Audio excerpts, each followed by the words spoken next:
Di solito siamo abituati a celebrare la perfezione dei Soul of Chogokin, ma cosa succede quando anche Bandai, colosso dei nostri robottoni in metallo, fa un passo falso? Oggi mettiamo da parte per un attimo la modellazione 3D ed il rendering e anche la stampa 3D per analizzare con occhio critico anche chi i robottoni li costruisce e ne ha fatto un business da tanti e tanti anni. Oggi vedremo quindi i 10 modelli che hanno deluso le aspettative dei collezionisti. Benvenuti quindi nel video dei flop 10 dei Soul of Chogokin.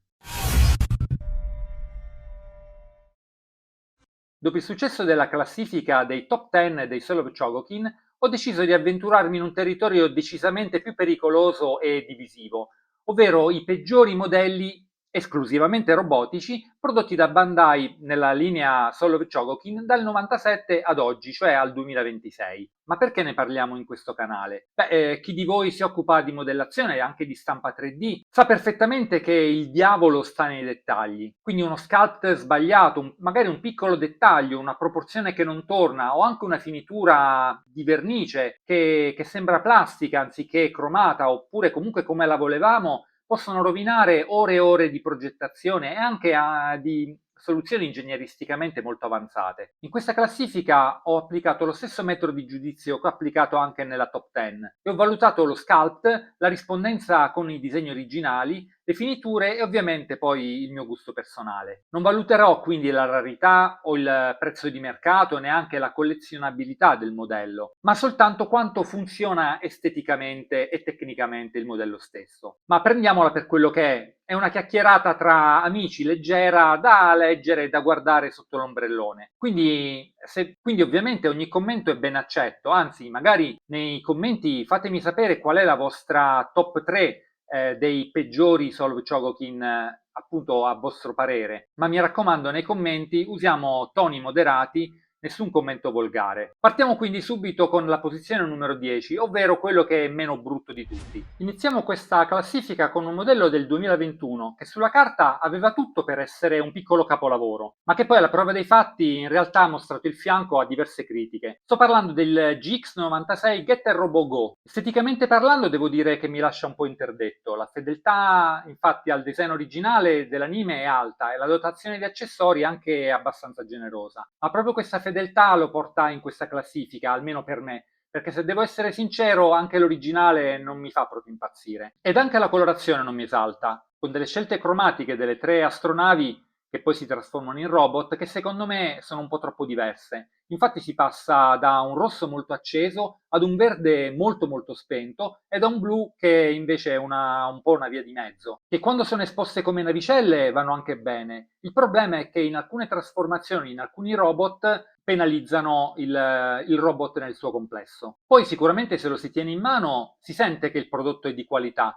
ma guardandole basta ad esempio da una vetrinetta l'impressione è che sia un robot molto plasticoso. Poi i veri problemi però nascono quando passiamo dalla teoria alla pratica. Infatti, nonostante appunto una discreta presenza scenica, il modello soffre di un bilanciamento molto precario e per questo genere di modelli sappiamo che invece la posabilità è molto molto importante. Il fatto di poter creare pose dinamiche che restino anche appunto così nel tempo all'interno di una vetrinetta è appunto importante per i collezionisti. Qui però invece gli snodi sono piuttosto problematici, infatti non tengono benissimo la posa e tendono appunto ad allentarsi nel corso del tempo. Inoltre la vernice è anche molto delicata e bisogna fare molta attenzione, soprattutto durante le fasi di trasformazione perché è molto facile poter appunto rovinare la vernice stessa. In conclusione è un pezzo che delude proprio per la tenuta tecnica a lungo termine e secondo me appunto anche per un design che non è eccezionale del robot e nel complesso risulta poco gratificante da maneggiare ma soprattutto secondo me da tenere in vetrinetta. Per la posizione numero 9 sono sicuro che entriamo nel campo delle scelte divisive. Infatti abbiamo il GX41 Brave Riding del 2008 che ha un'estetica modernizzata che si allontana secondo me troppo dal feeling anni 70 dell'anime classico. Se da un lato infatti abbiamo una buona posabilità, così come lo è la trasformazione, così come magari è anche la buona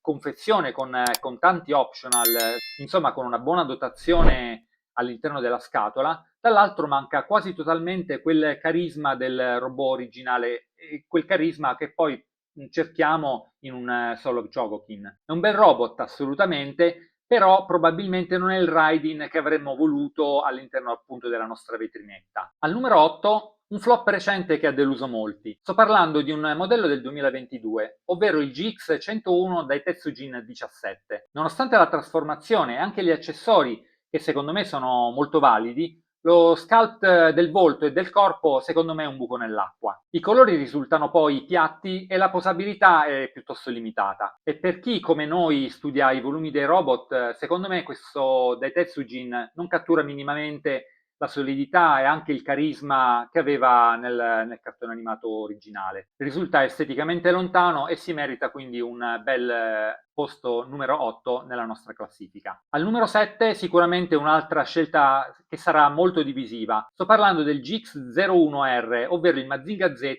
Tokyo Limited. E questo è un esempio di come una colorazione sbagliata possa rovinare un classico dei robot. Questo modello è basato sullo storico GX01R, però qui in versione limitata con una finitura opaca che definirei praticamente un esperimento fallito da parte di Bandai. Rispetto alla versione standard, infatti, i colori sono molto spenti. E a livello di sculpt, diciamocelo, ormai far uscire molti anni dopo quello che è un modello ormai del 1997 erano altri tempi, secondo me è una scelta poco azzeccata da parte di Bandai. Che poi oltretutto incaponirsi con tante versioni di Mazinga Z, secondo me è una scelta che poi rischia di far stufare anche il fan più accanito di Mazinga Z, almeno fino alla serie Kakumei Shinka, che effettivamente lì si vede un cambio effettivamente di passo e una nuova generazione di robot e merita secondo me l'attenzione da parte di tutti i collezionisti. Quindi questo GX01R è un pezzo di contorno, un di più, che secondo me non aggiunge niente a tutto quello che già Bandai aveva fino a quel momento pubblicato per quanto riguarda Mazinga Z.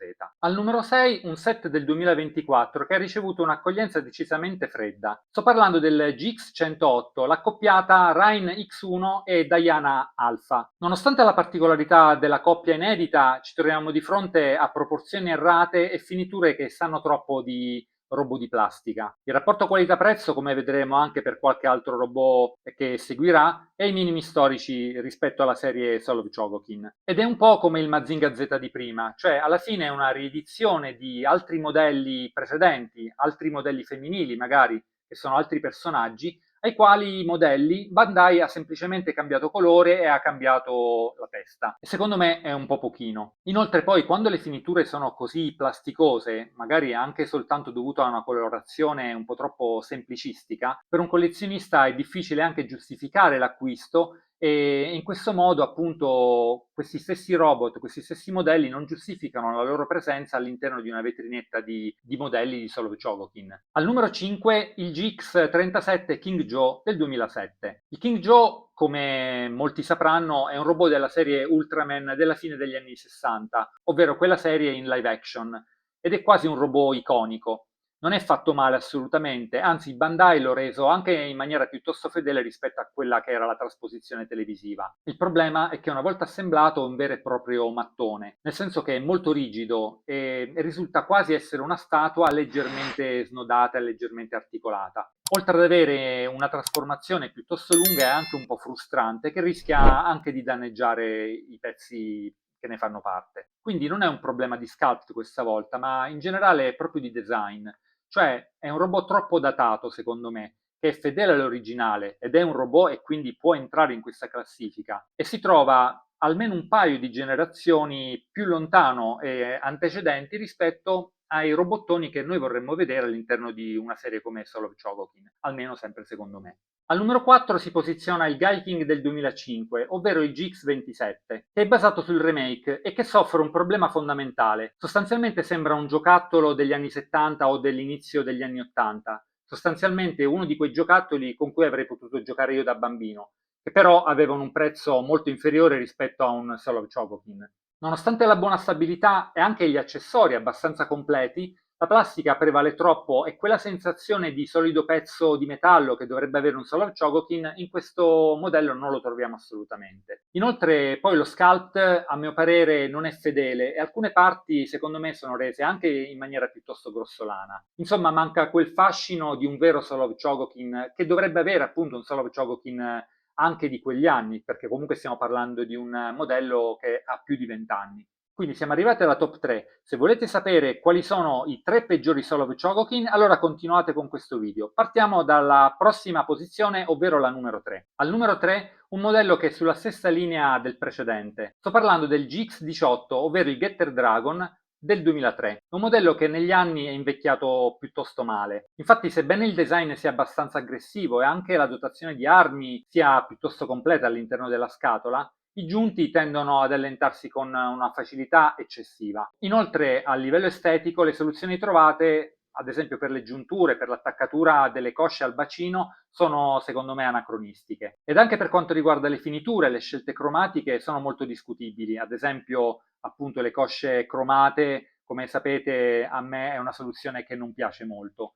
Oltre al fatto che la stessa vernice è molto molto delicata, quindi dobbiamo maneggiarlo con estrema cura per non rovinarlo. Insomma, un modello che sicuramente non regge il passo dei tempi rispetto appunto a dei solo Chogokin moderni e quindi si trova al terzo posto. Al secondo posto una scelta che molti hanno vissuto come un'offesa al brand.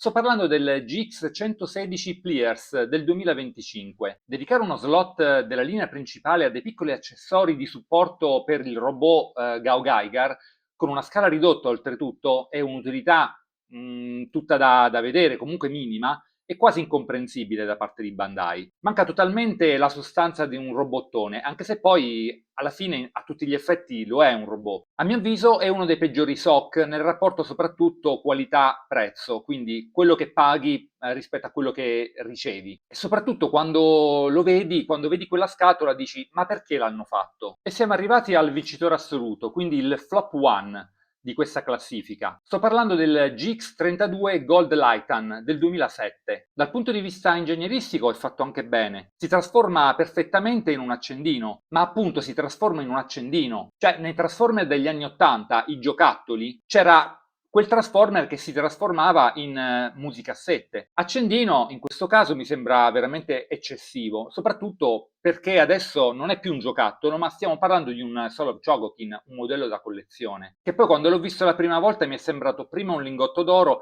e poi guardandolo meglio mi ha fatto ricordare quei mattarelli che usavano le nonne per battere la carne. E poi, a parte il discorso di design, c'è anche un altro problema importante, ovvero la taglia, perché è piccolissimo ed è totalmente diverso rispetto a tutti gli altri Solo Chogokin a cui siamo abituati. Insomma, questa discrepanza tra il prestigio della linea dei Solo Chogokin di Bandai e le dimensioni ridotte del robot, nonché anche la scelta della tipologia di robot, gli fanno meritare il primo posto in questa classifica dei top 10 dei Solo Chogokin. E quindi alla fine è lui il vero flop di tutta la serie dei Solo Chogokin di Bandai.